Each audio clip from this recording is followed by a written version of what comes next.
কথা বলে political protest চলবে না। এখানে একজন যিনি পলিটিক্যাল নেতা এসছেন, তিনি জনগণ থেকে চলে যান।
জানানোর জন্য এসেছিলাম একজন একেবারে সাধারণ মানুষ হিসেবে এই শহরের।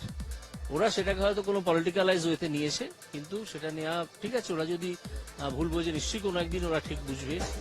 তো তাতে আমি একেবারেই রুষ্ট নই বা একেবারেই আমার কোনো খারাপ লাগেনি। ওরা ওদের একটা নীতি নিয়ে চলছে, সেই নীতির বিরুদ্ধে হয়তো আমার উপস্থিতিটা যাচ্ছে। সেই জন্য আমি মনে করি ওরা ওদের দিক থেকে ঠিকই করেছে। কোনো রাজনৈতিক অনুষঙ্গই নেই। আমার রাজনৈতিক দল জানেও না যে আমি এখানে আসবো। হ্যাঁ,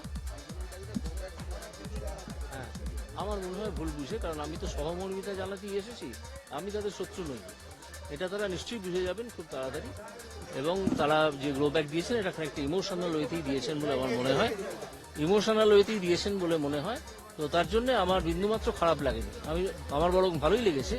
তা তারা যে নীতি আদর্শ নিয়ে ওনাদের কাজ শুরু করেছেন, সেটাতেই এখনো পর্যন্ত সেই অবস্থানেই আছেন। আমার মনে হয় যে ওরা কিছুদিন বাদে বুঝতে পারবেন যে আমি একেবারেই রাজনীতি করার জন্য এখানে আসিনি। আমি সেই অর্থে রাজনীতির লোকও নই। আর হ্যাঁ, আমি এমপি ঠিকই, কিন্তু আমি এখানে আদৌ আমার রাজনৈতিক দলকে বলেও আসিনি যে আমি এখানে যাচ্ছি। গ্রেপ্তার হওয়াই উচিত ছিল। তো সে যে ধরনের দুর্নীতিবাজ, তাতে তার গ্রেপ্তার হওয়াই উচিত।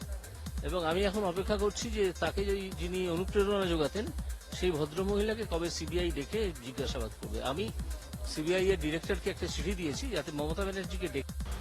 ভিডিওটি ভালো লাগলে লাইক ও শেয়ার করুন, আর চ্যানেলটি ভালো লাগলে প্লিজ সাবস্ক্রাইব করুন। ভালো থাকবেন।